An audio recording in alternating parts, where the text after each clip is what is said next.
자, 2022학년도 수특 독서 사회문화 13번 지문 해설인데요.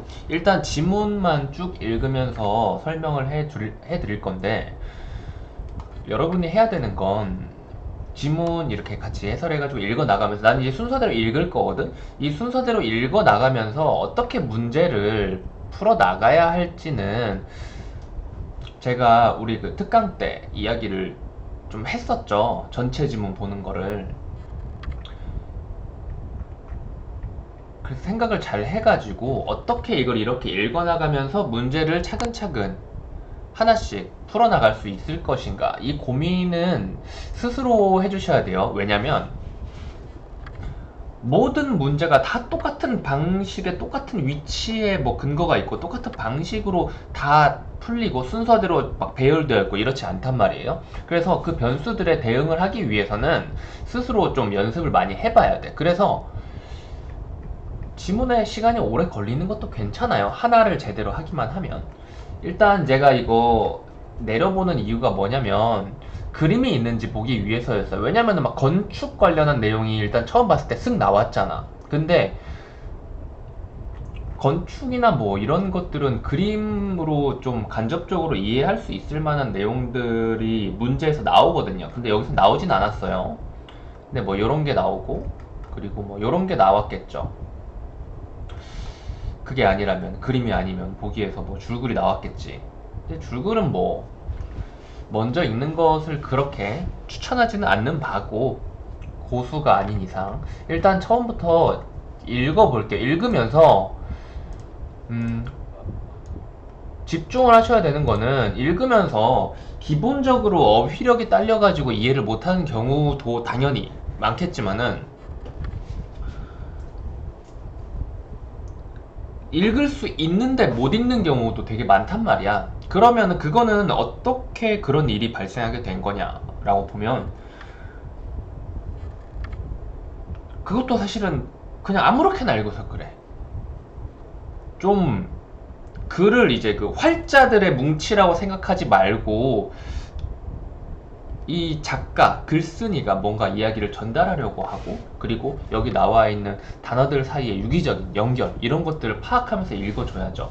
읽어볼게요. 자, 보시면 일단 처음에 여기서부터 바로 탁, 이 끊는 뭐라고 해야 되냐 이거, 이렇게 끊어주는 거는 저는 이제 읽으면서 설명을 해주기 위해서 끊지만은, 실상 여러분은 이렇게 다 끊으면서 읽을 필요까지는 없습니다. 자, 바로크 양식의 지나친 장식주의에 반발하여 라고 했을 때 이미 생각할 수 있는 게 있어요. 지나친 장식주의는 무엇인가? 그리고 지나친 장식주의에 어떤 것에 반발을 했는가? 그쵸? 그러니까 그리고 이 반발한 것은 무엇인가? 바로크 양식의 지나친 장식주의는 장식주의 하나 있고, 그리고 그 장식주의에 반발한 것 하나, 그쵸? 그리고 바로크 양식 장식주의의 특징이 나와야겠죠. 왜냐면 이 반발한 녀석이 장식주의에 무엇에 반발했는지를 알아야 되니까. 그치? 결국 여기에서 생각할 수 있는 건 몇 개였어? 두 개가 아니라 네 개였죠. 18세기에 등장한 구조합리주의. 일단 지나친 장식주의와 구조합리주의는 일단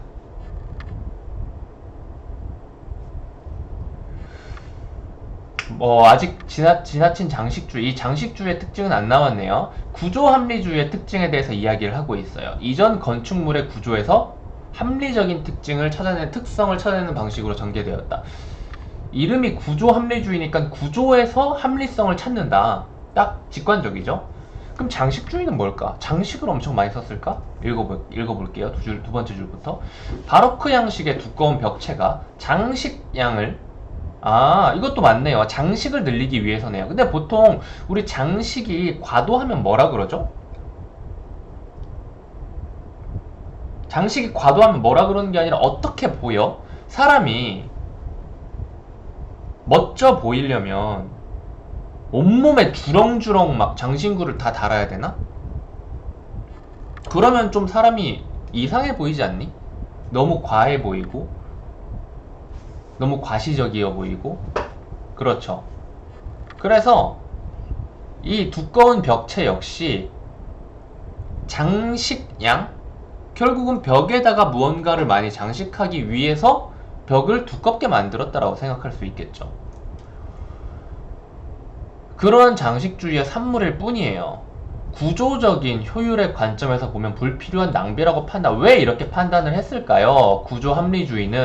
왜 구조 합리주의는 이렇게 판단을 했을까요? 합리적으로 생각하면은 그렇게 두꺼울 필요가 없다 이거예요. 그러니까 효율적이지 않죠. 합리성과 효율성은 항상 같이 가는 거야. 그래서 낭비죠.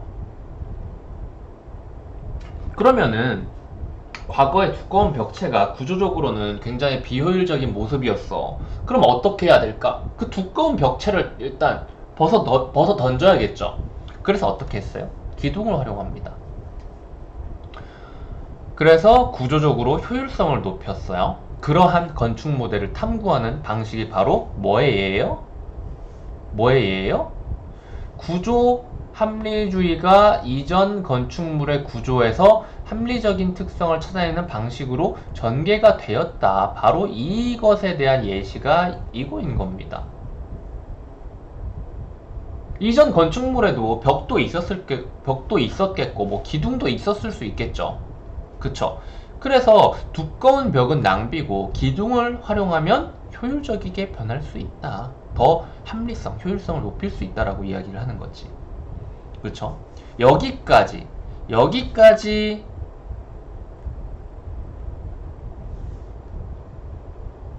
제가 이야기한 것 캐치가 됐으면은 앞으로 읽는 것에 문제가 없을 겁니다. 일문단은 언제나 엄청나게 중요하다 그랬죠. 가장 중요하다고. 이런 구조 합리주의는, 왜냐면 여기서 용어들이 막 나오니까 앞부분을 이해하지 못하면은 이 전문 용어로 설명하는 걸 절대로 따라갈 수 없단 말이야. 하지만 언제나 유기적으로 관계가 있다는 거. 이러한 구조 합리주의는 19세기에 이르러 지금 보시면은 바로크 양식의 장식주의에 반발하여 등장한 게 바로 18세기니까 이 전엔 뭐예요? 18세기 이전이었겠죠? 그리고 19세기도 나왔네요. 이 시간에 따른 전개를 뭐라 그러죠? 공시적이라고 하나? 아니면 통시적이라고 하나? 통시적이라 그러지. 이거는 이제 기본 단어가 됐죠. 전에 처음 나왔을 때는 모든 학생이 다 무슨 말인지 몰랐었는데 그때는 이제 이거는 이제 통시적, 공시적, 이거 모르면 찾아보세요. 통시적, 공시적. 이 단어는 요즘에 이제 지금 2021년이니까 지금 공부하는 학생들은 다 알 텐데, 요게 처음 이 단어가 나왔을 때는 이 통시적, 공시적이라는 단어 자체를 설명하기 위해서 지문으로 나왔었어요. 공시적, 통시적 개념을 설명하기 위해서. 근데 지금은 그냥 선지 하나에 나오는 기본적인 개념이 돼버렸죠. 여기서 뭐가 나올까요?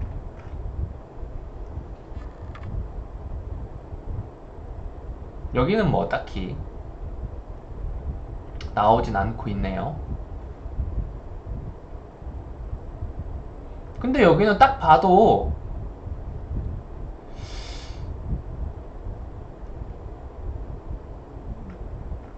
답은 일단 4번처럼 보이기는 해요.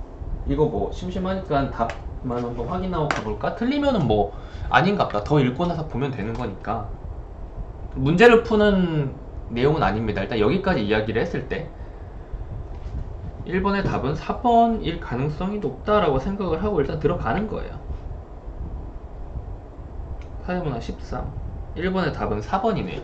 왜 이렇게 답을 찾을 수 있었냐면 지금 1문단을 읽으면서 아까 무슨 생각을 했죠? 지금 여기에서 이제 주인공은 누구라고 생각을 할 수가 있어요? 지금 신건축 운동은 여기에 나왔어. 내가 지금 이거 읽고 이야기하는 게 아니거든. 신건축 운동은 여기가 나왔지만 이것도 안 봤잖아. 근데 왜 이 앞에서 이런 생각을 할 수가 있었을까? 이게 중요한 거겠죠? 보시면은 장식주의에 반발해서 구조 합리주의가 드러났는데 무엇이 안 좋고 무엇이 좋은지 이미 말을 했어요. 그쵸? 그리고 건축 이야기니까 당연히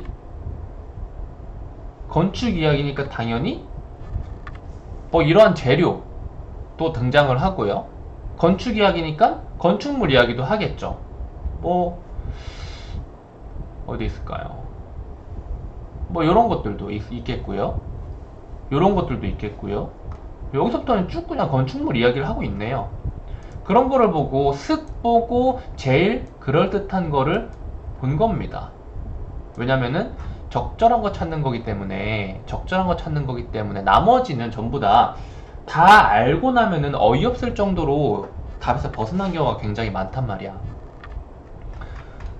처음에 어떻게 잡냐에 따라서 굉장히 많은 게 달라지죠. 하지만 이렇게 할 수 있다라고 확신할 수는 없어요. 왜냐면은 여러분하고 저하고 이제 기본적으로 살면서 읽어온 이 활자의 절대량 자체가 다르기 때문에 그래도 이런 식으로 이 문제를 풀기 위해서 특히 이런 흐름 문제를 풀기 위해서 제일 효율적으로 여기도 뭐 합리주의 이야기를 하잖아요. 가장 합리적으로 생각했을 때 어디까지 읽고 판단을 했으면 정답이 나올 수 있었을까? 이런 고민도 해주면 좋죠. 고민을 언제나 하셔야 돼요. 고민이 점수를 늘려줍니다.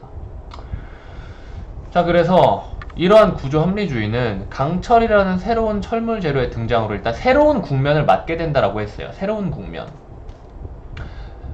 새로운 국면은 어떤 새로운 국면이었을까? 그러면은 그 새롭지 않은 국면은 무엇이었죠?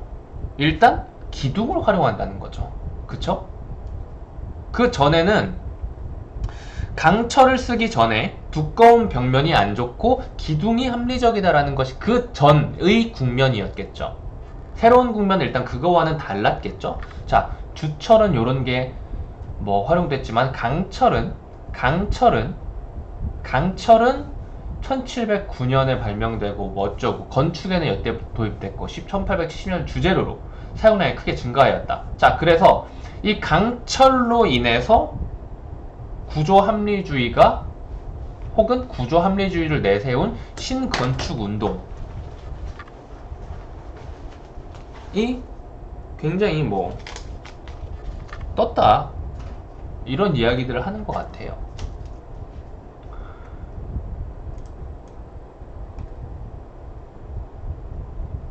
좀 지우고요, 들어오니까.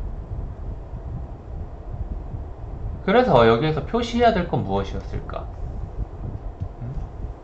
지나친 장식주의. 첫 번째, 지나친 장식주의. 지나친 장식주의라기보다는 장식주의입니다. 그리고 18세기가 아니라 반발. 그래서 구조합리주의가 등장을 했다. 그리고 강철. 뭐 딱 요런 정도. 그리고 강철이 건축의 주재료로 등장하면서 맨 마지막 문장에 19세기 구조합리주의를 내세운 신건축운동이 활발하게 전개됐다. 이렇게 4개 정도가 키워드라고 볼 수 있겠네요. 그리고 신건축운동의 중심 국가는 프랑스와 영국이었는데 이건 굳이 이렇게 체크할 필요도 없을 것 같죠. 프랑스는 이론 연구가 두드러졌는데 요거는 체크를 좀 해봐야겠죠. 프랑스는 이론 연구. 그래서 어떠한 가능성을 이론 연구한다는 건 뭐야? 탐구를 한다는 거잖아. 탐구를 함으로써 나온 결론을 한번 도입해보자. 이런 말이지. 이런 말이었겠지. 그래서 19세기 구조합리주의라는 독립 양식을 만들어 나갔습니다. 이것도 뭐 체크하려면 체크해도 괜찮고요. 이에 비해 그럼 세모는 쳐줘야겠죠. 영국은 전통적인 실용 정신을 발휘했대요. 이론 연구가 아니라. 그래서 프랑스는 예술적인 가능성을 응용했고 영국은 전통적인 실용 정신을 발휘했다. 이 차이가 있겠죠. 뭐 요런 거 프랑스는 요 녀석, 영국은 요 녀석이 되겠네요. 그래서 실용 건물에서 앞서 나갔대요. 이 구조합리주의라는 독립 양식은 결국은 실용성이 아니라 좀 예술적인 부분에 치우친 것이었겠죠. 이런 두 나라의 경쟁, 어찌됐건 간에 구조합리주의 가지고 서로 경쟁을 했다 이거야. 그래서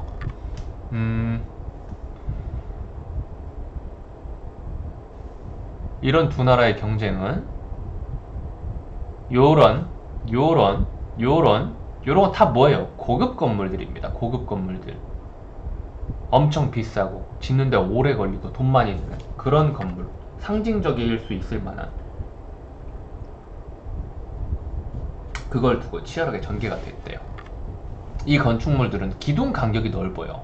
그리고 강철로 된 가는 기둥과 투명한 유리를 조화시켜 이전에 보지 못했던 환한 빛으로 밝고 장쾌한 실내분. 장쾌라는 단어가 뭔지 뭐 몰라도 상관없겠죠.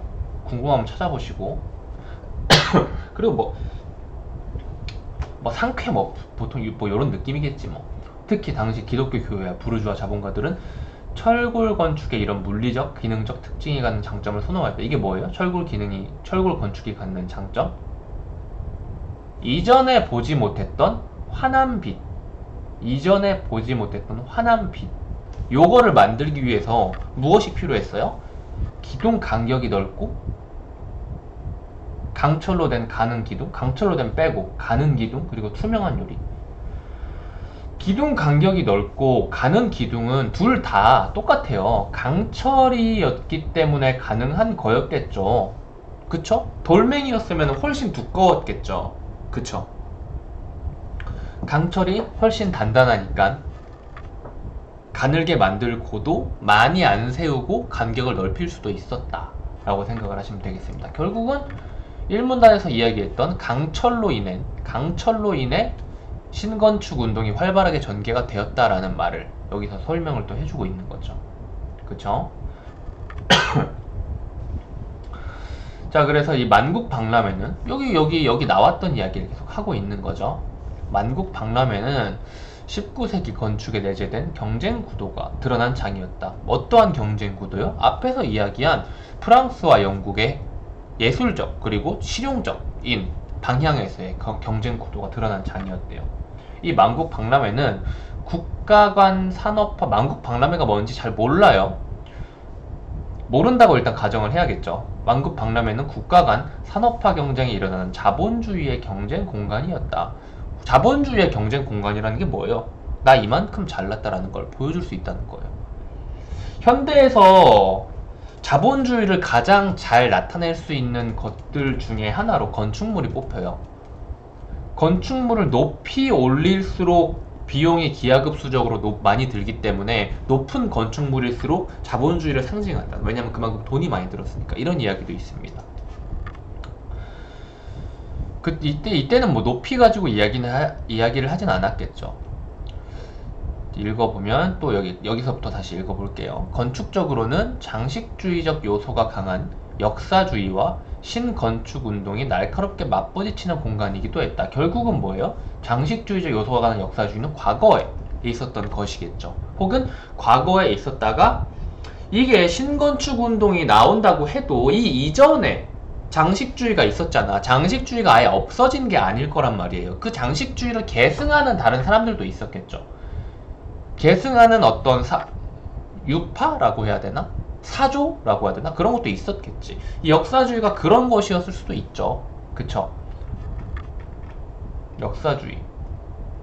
건축에서 역사적 건축물을 모방하여 전통적인 양식으로 짓는 경향을 이른대요. 그렇다면은 그 과거에 바로크 시대에 있었던 장식주의의 건축물을 모방하면은 당연히 그때 당시에 이 신건축 운동 그리고 구조 합리주의가 별로 안 좋아했던 두꺼운 벽, 그리고 뭐 두꺼운 벽이죠. 두꺼운 벽 같은 거, 그런 거를 따라할 수밖에 없었겠죠. 그래서 이 둘은 당연히 맞부딪힐 수밖에 없었다라고 보시면 되겠어요. 산업혁명이 일정한 궤도에 오른 19세기는 만국박람회 전성기였네. 이거 보면은 그럼 여러 나라들이 자기의 기량을 뽐내는 것이 바로 만국이 뭐예요? 1만 만자의 나라 국자를 써가지고 아마 세상 모든 나라들이라는 의미를 전달하는 거죠. 그러니까 많은 나라들이 근데 좀 그렇게 생각은 하셔야 돼요. 그렇다고 이 세상 모든 나라가 참가하는 건 아닐 거고, 참가할 수 있을 만한 자격이 되는, 능력이 되는 나라들이라면, 혹은 우리가 인정해준, 너 참가해도 돼 라고 인정을 해준 곳들에 한해서는 어디든 참석이 가능한, 그래서 만국이라는 의미를 썼을 겁니다. 그러한 만국 박람회의 전시관이라니까 여러 나라들이 각자의 실력을 뽐내고 전시하고 뭐 그런 거겠죠. 그래서 산업혁명이 일정한 궤도에 오른 19세기는 만국 박람회의 전성기였는데, 왜 그렇겠어요? 산업혁명, 돈이 많아져서 그렇겠지. 18세기부터 정착한 영국과 프랑스의 경쟁 구도가 더욱 치열해진 시기였다. 2문단에서 이야기한 거 3문단에 계속 지금 끌고 오는 거예요. 영국은 강철로 만든 뼈대와 유리로만 지은 전시관인 수정궁을 보였대요. 그래서 19세기 신건축운동 어디 나왔어요? 1문단 마지막에 나왔어요. 그쵸? 여기 나왔어요. 큰 획을 그었다. 그리고 수정궁 설명이 계속 이야기가 이어지네요. 그냥 읽어보시면 되겠고요. 이건 뭐 세부적인 특징이니까요. 그리고 프랑스 당연히 나왔겠죠. 영국 이야기를 처음 했으니까 프랑스 당연히 나왔겠죠. 왜 나왔겠어요? 이 둘의 경쟁이 엄청 셌다면서. 그럼 당연히 프랑스도 이야기를 하겠죠. 그래서 프랑스는 수정궁에 밀려, 이게 그만큼 위대한 건축물이었나봐, 밀려서 뒤처진 듯 했으나 1889년에 연달아 파리 만국 박람회를 개최하면서 상황을 뒤집었다. 무슨 말이에요? 파리는 어디 있어요? 파리는 프랑스에 있는 도시죠. 그쵸? 특히 프랑스 대혁명 100주년을 기념한 1889년 파리 만국 박람회에서 에펠탑을 탄생시킨 거예요. 이게 생각보다 훨씬 더 좀 엄청난 거였나 보네. 만국 박람회가 뭐 물건 가져가가지고 뭐 과학 경진대회 이런 수준이 아니었네. 그쵸? 그러니까 결국 이거는 그렇게 생각할 수가 있는 거예요. 만국 박람회를 어찌됐건 건축물을 보여줘야 되는 거잖아. 그쵸? 그렇다면은 이 만국 박람회라는 게 무엇이냐면, 여기까지 와가지고 좀 개념을 수정해야겠죠. 만국 박람회는 여러 나라들이 모여가지고 자신의 건축물을 뽐내는 장이 아니라, 그 만국 박람회의 대상 자체는 자기들이 정한 만국이에요. 하지만 그걸 개최하는 그 나라에서 열면 다른 나라는 그 나라에 공짜로 건축물을 지어줘야 돼? 아니지. 결국은 그 나라를 개최한 나라의 그 만국 박람회를 개최한 나라의 실력을 뽐내는 거죠. 결국 만국 박람회 개최를 얻어내는 것 자체가 하나의 힘이었다라고도 볼 수가 있겠죠. 그래서 영국이 이때 수정궁을 보여가지고 개쩐다. 그런데 프랑스는 밀려 뒤처진 듯 했으나 연달아서 만국 박람회를 개최를 해서 에펠탑이 이때 탄생이 됐네. 에펠탑. 그래서 뭐 건축가 에펠이 지었다 그래가지고 에펠탑이라 그러네요. 그래서 여기는 또 수정궁 설명이랑 똑같죠. 세부 설명, 그 건축물에. 그쵸? 그리고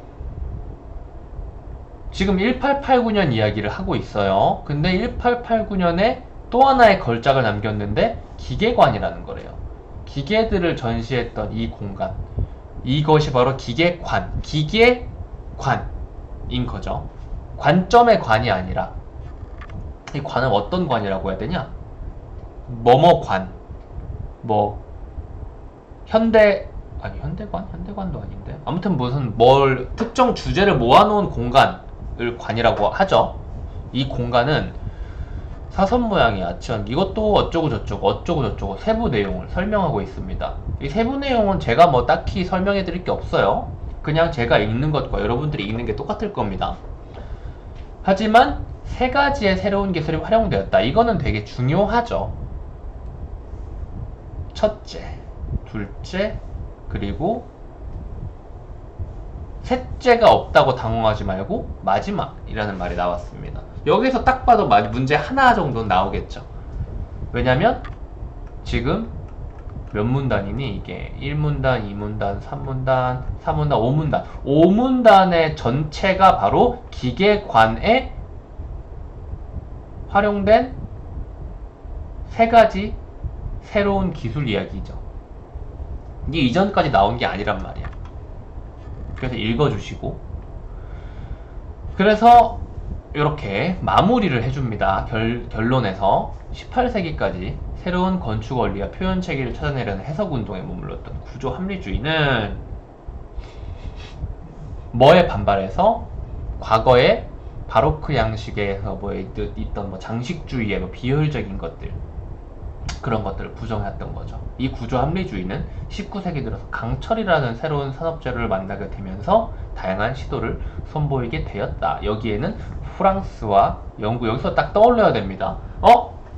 수정궁, 그리고 에펠탑, 그리고 하나 더 추가해서 기계관까지 떠오르면 좋아요. 그리고 제대로 읽는다면 떠오를 수밖에 없습니다. 이 경쟁구도라는 독특한 사회적 환경에 가세하면서 구조합리주의를 바탕으로 한 신건축 운동의 시대가 펼쳐지게 된 것이다. 결국은 뭐예요? 여기에서 이야기하는 요 구도, 이 구도, 영국과 프랑스의 이 구도, 경쟁구도 속에서 나온 수정궁, 에펠탑 이런 것들이 모두 다 신건축 운동 시대에 나타났던 건축물들이다 라고 보시면 되겠죠. 여기까지. 이제 세부적인 것은 읽으면서 정답을 찾아보시고, 그리고 읽어가면서 그러면은 문제 순서는 어떻게 했어야 됐을까? 뭐부터 푸는 게 좋았을까? 딱 봐도 첫 번째 문제, 두 번째 문제는 일단 읽어가면서 풀어줬어야겠죠. 그리고 요거는 읽어보시고 나서 판단을 하시고요. 기억과 니은의 공통점이라고 하면 기억은 뭐고 니은은 뭘까요? 기억은 어디 있어? 에펠탑. 수정궁과 에펠탑이니까 결국은 첫 번째 문제, 두 번째 문제 정답을 내고 난 이후에 그 다음 정답을 내기 위해 필요한 것은 기억과 니은 문제였겠죠? 4번 문제. 요렇게 1, 2, 4번 정도 먼저 읽어보고 나서 나머지 풀어주시면 되겠습니다. 1, 2, 4번 먼저 풀고 나서 여기까지 할게요.